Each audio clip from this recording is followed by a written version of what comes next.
इस कहानी की शुरुआत में हमें क्लाइस्टर राज्य में एक छोटे लड़के जे को दिखाया जाता है जो अपने पिता के साथ खेती किया करता था। उसे आज नींद नहीं आ रही थी। वो प्राचीन लोक कथाओं पर मोहित था। माना जाता है कि बादल के गरजने की वजह राक्षस है जो उनके आने का संकेत देते हैं। जे के डैड भी वहाँ जाते हैं जो जे के कहने पर उसे राक्षसों की कहानी सुनाने लगते हैं कि सालों पहले कुछ पादरियों ने जादुई बीन स्टॉक बनाया क्योंकि उन्हें लगा कि वो इस तरह ऊपर स्वर्ग में जाकर परमेश्वर से मिलेंगे। लेकिन जब वो ऊपर पहुँचे तो वो कोई स्वर्ग नहीं बल्कि राक्षसों की दुनिया थी जहाँ खूनी राक्षस रहा करते थे जिन्होंने उन पादरियों को मार डाला और उन बीन स्टॉक की मदद से धरती पर आ गए। वो चारों तरफ तबाही मचाने लगे और इंसानों को खाने लगे क्योंकि इंसान उन्हें बहुत स्वादिष्ट लगते थे। ये देखकर राजा एरिक ने कुछ पादरियों को राक्षसों को मारने का तरीका निकालने को कहा तो पादरियों ने किसी तरह एक शैतान को मारकर उसका दिल निकाल लिया और अपने तंत्रों और मंत्रों का उपयोग करके उस दिल से एक ताज बनाया जिससे सभी शैतान राजा के सामने झुक गए क्योंकि वो ताज राक्षसों की हार्ट बीट के साथ जुड़ा हुआ था। और अब राजा एरिक ने उन्हें वापस उनकी दुनिया में भेज दिया और बीन स्टॉक को नष्ट कर दिया ताकि वो वापस ना आ पाए। और अब राजा एरिक ने उन जादुई बीन स्टॉक बीजों को अपने पास रखा ताकि फिर कोई समस्या खड़ी ना हो। और जब राजा एरिक की मृत्यु हुई तो पादरियों ने ताज और उन बीजों को राजा एरिक के साथ ही दफन कर दिया। ये कहानी सुनकर अब जेक के डैड उसे सोने को कहते हैं। जेक अपने डैड से पूछता है कि क्या शैतान सच में होते हैं तो उसके डैड उसे कहते हैं कि ये सब लोक कथाएं हैं। मगर जेक उस लोक कथा को आगे बढ़ता है जिसमें लिखा होता है कि शैतान बेसब्री से वापस आने का इंतजार कर रहे हैं ताकि वो राजा एरिक के वंश को पूरी तरह से खत्म करके दुनिया पर राज करेंगे। वही हम एरिक की वंशज राजकुमारी इजाबेल को देखते हैं जिसे उसकी माँ भी शैतानों की कहानी सुना रही होती है। फिर अब हमें 10 साल बाद का सीन दिखाया जाता है जहां अब जे के डैड महामारी की वजह से जिंदा नहीं रहे और वो अपने चाचा के साथ खेती किया करता था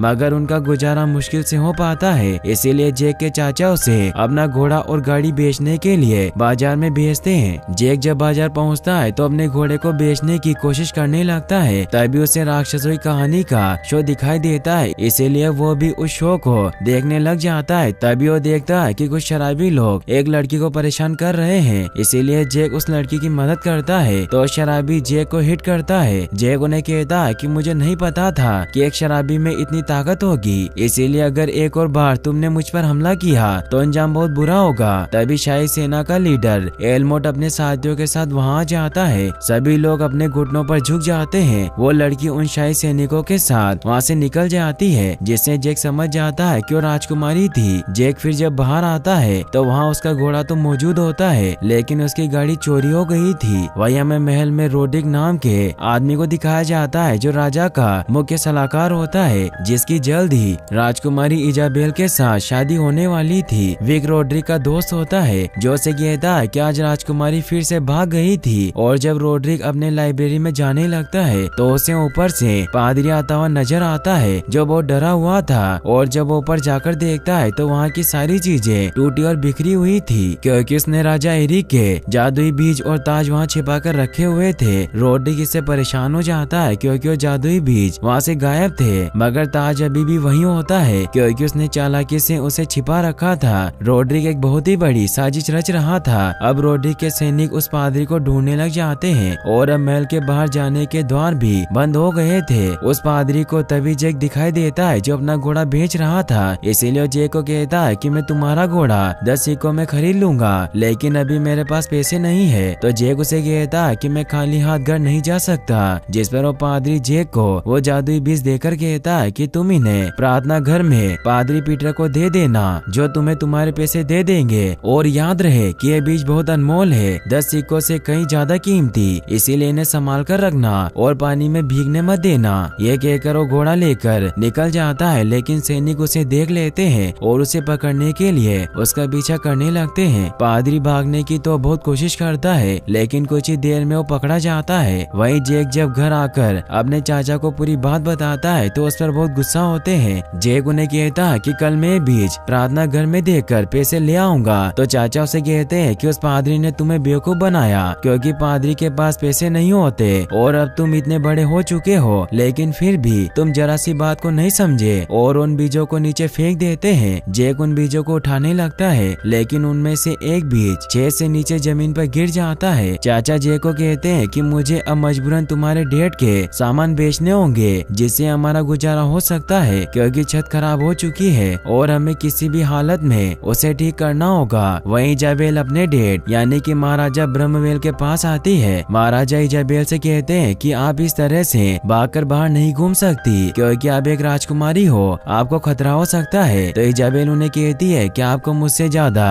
रोड्रिक की फिक्र है, क्योंकि आप मुझे उससे शादी करने पर मजबूर कर रहे हैं, जबकि उसकी उम्र मुझसे कहीं ज्यादा है और हम मुझसे प्यार नहीं करते। तो राजा उसे कहते हैं कि तुम बिल्कुल अपनी माँ पर गई हो, मगर तुम बाहर नहीं जा सकती क्योंकि तुम इंग्लैंड की होने वाली महारानी हो। तो इजाबेल उन्हें कहती है कि हम बाहर जाकर अपनी प्रजा से मिलना चाहते हैं, मगर राजा इसके लिए साफ इनकार कर देते हैं। लेकिन इजाबेल रात को चोरी छिपे महल से बाहर निकल जाती है। वहीं रोड्रिक उस पादरी से उन बीज के बारे में पूछने लगता है। तो पादरी उसे कहता है कि तुम्हें उन बीजों को कब्र से नहीं निकालना था, वो बीज काले जादू से बने हैं, इसीलिए तुम उन्हें काबू में नहीं रख सकते। और जब वो उन बीजों के बारे में कुछ नहीं बताता कि वो कहाँ है, तो रोड्रिक उसे जान से मार देता है। और अब मौसम काफी खराब हो जाता है और इजाबेल काफी दूर आ चुकी थी। उसे घर के बाहर रोशनी दिखाई देती है, जो घर जेक का ही होता है, मगर उसके चाचा अभी वहाँ नहीं होते क्योंकि वो सामान बेचने गए थे। जेक उन्हें अंदर लाता है, जहाँ इजाबेल जेक को थैंक्स कहती है क्योंकि आज दिन में उसने उसकी हिफाजत की थी। जेक उन्हें कहता है कि आपको किस चीज की तलाश है। तो इजाबेल उन्हें कहती है कि मैं एक एडवेंचर चाहती हूँ। तो जेक उन्हें शैतानों की बुक देता है जो उसके डैड उसे बचपन में सुनाया करते थे। तभी हम देखते हैं कि बारिश की वजह से जो जादुई बीज नीचे गिर गया था वो पानी में भीगते ही अंकुरित होने लगता है, जिससे वो बीन स्टॉक घर को चीरता हुआ बाहर निकल जाता है। इससे इजाबेल और जेक बीन स्टॉक से काफी डर जाते हैं। जेक टकराकर बाहर गिर जाता है और इजाबेल अंदर ही फंस जाती है। जेक इजाबेल को बचाने जाता है, लेकिन बीन स्टॉक बहुत ही तेजी से आसमान की तरफ ग्रो होने लगती है, जिससे वो घर भी ऊपर जा रहा था। जेक भी घर के अंदर जाने की कोशिश करता है, मगर उसे ऊंचाई से डर लगता था, लेकिन वो किसी तरह गेट खोल देता है। लेकिन तभी वो नीचे गिरने लगता है। इजाबेल उसका हाथ पकड़ लेती है, लेकिन इजाबेल के शाही कड़े के साथ ही जेक नीचे गिर जाता है। वो बेलों से टकराते हुए नीचे गिरकर बेहोश हो जाता है और इजाबेल उन बीन स्टॉक के साथ आसमान की गहराइयों में चली जाती है। अगली सुबह जब जेक की आँख खुलती है तो राजा और उसकी सेना उसके सामने होती है। राजा जेक से पूछते हैं कि मेरी बेटी का शाही जेवर तुम्हारे पास कैसे आया। तो जेक उन्हें कहता है कि मैंने ये चोरी नहीं किया, रात को राजकुमारी यहाँ आई थी और मैं उनकी हिफाजत करना चाहता था, लेकिन फिर बीन स्टॉक की वजह से ये सब हुआ। रोड्रिक समझ जाता है कि जेक के पास ही वो बीज है। जेक राजा को बताता है कि मेरा घर इन बीन स्टॉक के साथ ही ऊपर चला गया, इसीलिए अब राजा एलमोट और अपने बेहतरीन सिपाहियों के साथ जेक को भी राजकुमारी को वापस लाने भेजते हैं। रोड्रिक भी अपने साथियों के साथ ऊपर जाता है। वो सभी रस्सियों के सहारे के साथ ऊपर चढ़ने लग जाते हैं। वो ऐसे ही दिन रात ऊपर चढ़ते रहते हैं। कुछ सैनिक तूफान की वजह से नीचे लटक जाते हैं, जिससे विक को दर्द हो रहा था। तो विक रस्सी काट कर उन एलमोट के साथियों को नीचे गिरा देता है। एलमोट और जेक को इस बारे में कुछ पता नहीं चलता क्योंकि ऊपर चल रहे थे। एलमोट के पूछने पर रोड्रिक बताता है कि रस्सी के टूटने की वजह से तुम्हारे साथी नीचे गिर गए। फिर दिखाया जाता है कि अगली सुबह होते होते वो बीन स्टॉक के टॉप पर पहुंच जाते हैं, जहां राक्षसों की दुनिया थी। उन्हें घर में इजाबेल नहीं मिलती, मगर एलमोट को इजाबेल के पैरों के निशान दिखाई देते हैं जो ऊपर राक्षसों की दुनिया की तरफ जा रहे थे, जिससे वो समझ जाते हैं कि वो आगे गई होगी, इसीलिए वो भी आगे बढ़ने लगते हैं। लेकिन रोड्रिक पीछे से विक के साथ जेक के ऊपर चाकू तान देता है और उससे वो जादुई बीज मांगता है। जेक को मजबूरी में वो बीज उसे देने पड़ते हैं, मगर उसने एक बीज निकाल लिया था जिसे अपने लॉकेट में रख लेता है। अब वो सब आगे बढ़ते हैं, जहाँ एलमोट और उसके दो साथी को इजाबेल के बनाए हुए निशान दिखाई देते हैं जो उसने वापस आने के लिए बनाए थे। अब वो सब उस रास्ते पर आगे बढ़ने लग जाते हैं। वो एक गुफा में पहुँचते हैं जहाँ जेक को अपनी डायरी मिलती है और वहाँ ऊपर की डालियाँ टूटी हुई थी, इसलिए वो एलमोट को बताता है कि राजकुमारी मुसीबत में है क्योंकि वहाँ ऊपर की टहनियाँ टूटी हुई थी। तो वो अब जल्दी से इजाबेल को ढूंढने के लिए दो टीम में डिवाइड हो जाते हैं। एलमोट अपने साथी बोल्ट को रोड्रिक के साथ भेजता है और वो बाकी सब दूसरी तरफ आगे बढ़ने लगते हैं। रास्ते में क्रो और जेक पानी में बने राक्षसों के एक ट्रैप में फंस जाते हैं, जिससे वो डरते हुए उस जाल को काटकर किसी तरह बाहर निकल आते हैं। तभी उन्हें किसी के आने की आवाज आने लगती है क्योंकि एक राक्षस उनकी तरफ बढ़ रहा था। जेक को ये देखकर विश्वास हो जाता है कि राक्षस सच में होते हैं। जेक पानी में छिप छिप जाता है। क्रो और एलमोट भी वहीं पास में छिपे होते हैं, मगर उस राक्षस को इंसान के होने का एहसास हो जाता है, इसीलिए क्रो पर हमला करके उसे बेहोश कर देता है। यह देखकर एलमोट उस राक्षस पर हमला करता है, लेकिन वो उसे भी बेहोश कर देता है। यह देखकर जैक पानी में छिपा रहता है। पानी में होने की वजह से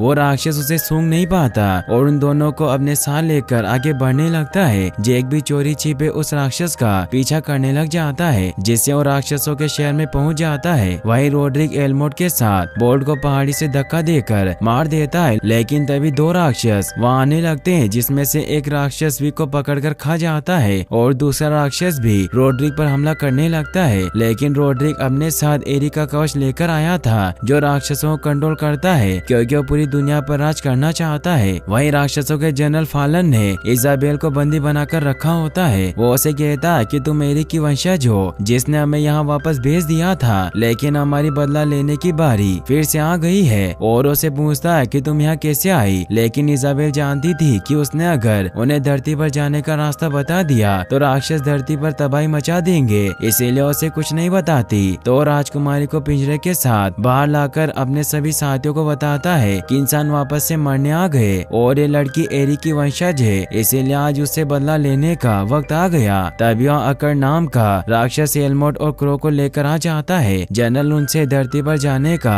रास्ता पूछता है, लेकिन क्रो से कुछ नहीं बताता, तो जनरल उसे कच्चा ही खा जाता है। तभी वहाँ रोड्रिक आ जाता है, जिसके पास मुकुट होने की वजह से जनरल को भी उसके सामने सर झुकाना पड़ता है। इजाबेल और एलमोट खुश होते हैं कि उन्हें बचाने आया है, मगर वो नहीं जानते कि वो गद्दार है और वो पूरी दुनिया पर राज करना चाहता है। इसीलिए जब एलमोट उन्हें आजाद करने को कहता है, तो रोड्रिक उसे कहता है कि मैं यहाँ तुम्हें बचाने नहीं आया, और वो सभी डीमन से कहता है कि मैं तुम्हें आजाद कर दूंगा और हम कल सुबह पूरी दुनिया पर राज करेंगे, क्योंकि हम एक एक करके सभी राज्यों को जीत लेंगे। सभी राक्षस इससे खुश होते हैं। वहीं अब जैक भी राक्षसों से बसता हुआ अंदर पहुंच जाता है, जहाँ उसे राजकुमारी नजर आ जाती है, जिसे एक राक्षस अपने साथ ले जा रहा था, क्योंकि वो एलमोट और इजाबेल का तंदूर बनाना चाहता है। इसीलिए एलमोट को पहले आटे में लपेट देता है, मगर जैक भी वहाँ पहुँच जाता है, जो उसे छुड़ाने की कोशिश करता है, जिसके लिए वो उसे खंजर दे देता है, जिससे वो खुद को आजाद करने लगता है। जैक इजाबेल को बचाने ऊपर चला जाता है। इजाबेल उसे वहाँ देखकर खुश होती है, मगर राक्षस अब इजाबेल को बाहर निकाल लेता है और उसे सलाद की तरह काटने लगता है। लेकिन तभी जैक इजाबेल को बचाने के लिए ऊपर से बड़ा सा चाकू उस राक्षस पर गिरा देता है, जिससे वो दर्द के मारे चिल्लाने लगता है और किसी तरह जैक उसे पूरी तरह से मार देता है। यह देखकर एलमोट और इजाबेल उससे इम्प्रेस हो जाते हैं। वहीं हमें धरती पर दिखाया जाता है कि महाराज और उसके साथियों ने बिनिस्टो के पास ही तंबू लगा लिया था और वो अपने सैनिकों के इजाबेल के साथ वापस लौटने का इंतजार कर रहे थे। वहीं जैक इजाबेल और एलमोट को निकालकर अब बाहर जंगल में ले आता है, जहाँ एलमोट क्रो के मरने की वजह से दुखी हुआ उसका शोक मनाता है। अब इजाबेल जैक को भी पसंद करने लगी थी। इजाबेल उसे कहती है कि सब मेरी वजह से हुआ, तो जैक उसे कहता है कि अगर आप महल से नहीं भागती तो रोड्रिक बिना किसी को भनक लगे इंग्लैंड पर कब्जा कर लेता, और सिर्फ आपके भागने की वजह से ही उसका असली चेहरा सामने आ पाया, इसीलिए कोई बेकार नहीं होता, और आप तो राजकुमारी है, इसीलिए हम आपको यहाँ लेने आए, और जब आप महारानी बनेगी तो आपके पास इस दुनिया को बेहतर बनाने की ताकत होगी। इजाबेल इससे खुश होती है और अब वो पानी के सहारे झरने की तरफ बढ़ने लग जाते हैं, ताकि वो वापस धरती पर जा सके। लेकिन वहाँ झरने पर एक राक्षस सोया हुआ था, मगर जैक को एक मधुमक्खी देखकर एक आइडिया आता है और वो एलमोट के साथ मिलकर मधुमक्खी के छत्ते को उस राक्षस के हेलमेट में डाल देता है, जिससे कुछ ही देर में वो दर्द की वजह से चिल्लाने लगता है और इधर उधर भागते हुए वो खुद ही खाई में नीचे गिर जाता है। इससे वो सभी खुश होते हैं। फिर वो वहाँ से नीचे की तरफ बढ़ने लगते हैं, लेकिन एलमोट उन्हें कहता है कि मैं यहीं रहूंगा, क्योंकि मुझे रोड्रिक को रोककर उससे ताज लेना होगा, वरना वो दुनिया को खत्म कर देगा। तो जैक भी उसकी बात मानकर उसे अपना खंजर दे देता है और अब एलमोट उसे शाही सैनिक की उपाधि दे देता है। इससे वो खुश होता है और अब जैक इजाबेल को लेकर वहाँ से निकल जाता है। वहीं वो राक्षस जो खाई में गिरा था वो नीचे जमीन पर गिर जाता है, जिससे सभी लोग काफी डर जाते हैं, मगर वो राक्षस नीचे गिरने की वजह से मारा जाता है। राजा और बाकी सभी लोगों को विश्वास हो जाता है कि लोक कथाएं सच्ची है, इसीलिए अब वो अपनी पूरी प्रजा को बचाने के लिए उन बिनिस्टों को काटने के ऑर्डर दे देते हैं, जिससे अब सभी सैनिक मिलकर उन बेलों को काटने लग जाते हैं। वहीं जैक और इजाबेल बहुत जल्दी नीचे उतर रहे होते हैं। रास्ते में जैक इजाबेल को बताता है कि मैं तुमसे प्यार करता हूँ, तो इजाबेल इजाबेल भी उसे किस कर लेती है क्योंकि एक दूसरे को पसंद करने लगे थे। फिर अगली सुबह दिखाया जाता है कि रोड्रिक सभी राक्षसों के साथ झरने के किनारे पर आ जाता है, लेकिन तभी वहाँ छिपा हुआ एलमोट रोड्रिक पर हमला कर देता है, जिससे वो लड़ते लड़ते एक मूर्ति के अंदर आ जाते हैं और रोड्रिक के पास मौजूद जादुई बीज दूर गिर जाते हैं। वहीं रोड्रिक के पास ज्यादा हथियार होने की वजह से वो एलमोट पर भारी पड़ रहा था, इसीलिए उसे इंजर्ड कर देता है, जिससे एलमोट नीचे लटक जाता है। मगर एलमोट किसी तरह रोड्रिक के चाकू से उस पर वार कर देता है, जिससे वो घायल होकर मारा जाता है। एलमोट उसका ताज लेने जाने लगता है, लेकिन तभी जनरल फेलोन रोड्रिक का ताज निकालकर खुद उसे हासिल करके अपनी उंगली में पहन लेता है, जिससे अब वो सभी राक्षसों का राजा बन जाता है। वहीं नीचे जोरों शोरों से बेलों को काटने की तैयारी चल रही थी। इससे जैक और इजाबेल काफी डर जाते हैं और अब वो बीन स्टॉक नीचे गिरने लगता है। यह देखकर ऊपर मौजूद एलमोट भी उस बीन स्टॉक पर जंप लगा देता है। यह देखकर जनरल फेलोन काफी दुखी होता है क्योंकि अब धरती पर नहीं जा सकते। जैक किसी तरह एक बेल का इस्तेमाल करके खुद और इजाबेल को चारे की मदद से बचा लेता है। वो बीन स्टॉक इतना बड़ा होता है कि वो महल तक पहुंच जाता है, जिससे एलमोट भी पानी में जंप लगाकर मरने से बच जाता है। अब सब कुछ पहले की तरह शांत हो जाता है और सभी को लगता है कि आफत टल चुकी है। राजा को लगता है कि उन्होंने अपनी बेटी को खो दिया, लेकिन तभी इजाबेल और जैक वहाँ पर आ जाते हैं, लेकिन जैक को अंदर जाने नहीं दिया जाता।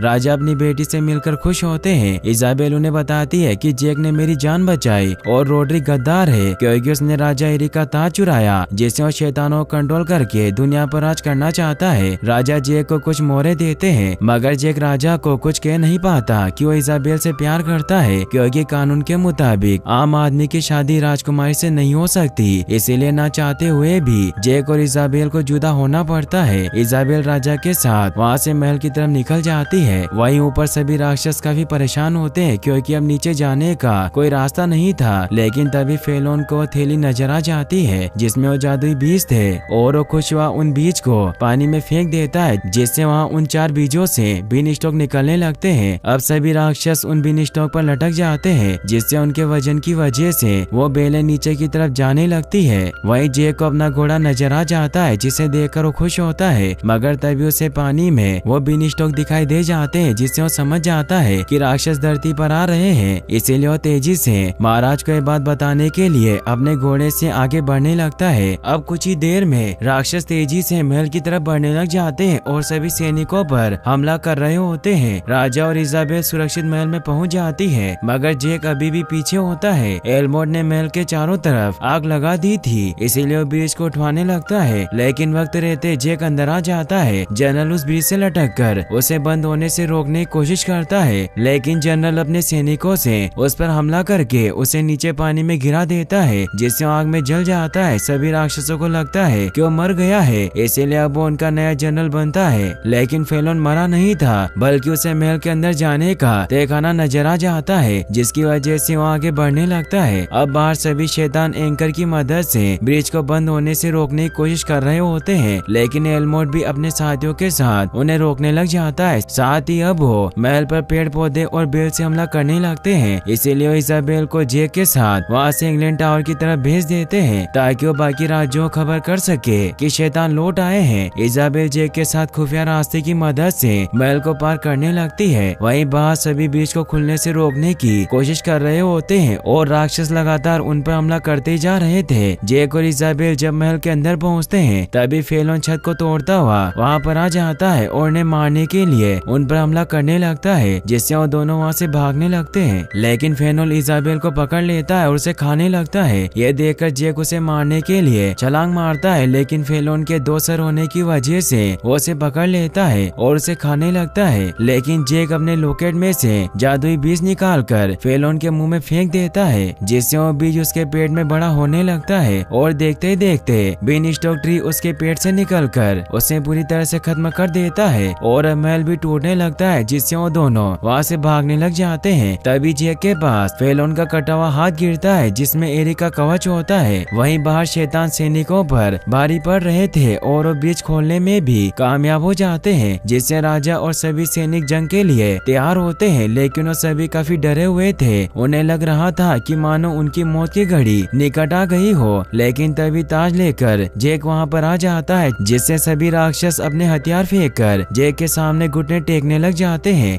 इजाबेल और बाकी सब जैक के इस कारनामे की वजह से खुश होते हैं और अब जैक सभी राक्षसों को वापस उनकी दुनिया में भेज देता है। राजा भी अब शादी का नियम बदल देते हैं जिससे राजकुमारी आम आदमी से शादी कर सकती थी और इस प्रकार उनकी शादी हो जाती है और अपने बच्चे होने के बाद उन्हें राक्षसों की कहानी सुनाते हैं और अब एरिक के ताज को राजा का ताज बना दिया जाता है और अब ये राक्षसों की लोक कथाएं ऐसे आगे चलती रहती है और यहीं पर ये मूवी एंड हो जाती है। और गाइस अगर आप ऐसी और वीडियोस देखना चाहते हैं तो आप एंड स्क्रीन पर क्लिक करके इस वीडियो को भी वॉच कर सकते हैं। साथ ही इस वीडियो को लाइक और चैनल को सब्सक्राइब करने के लिए आपका तहे दिल से शुक्रिया। Thanks for watching.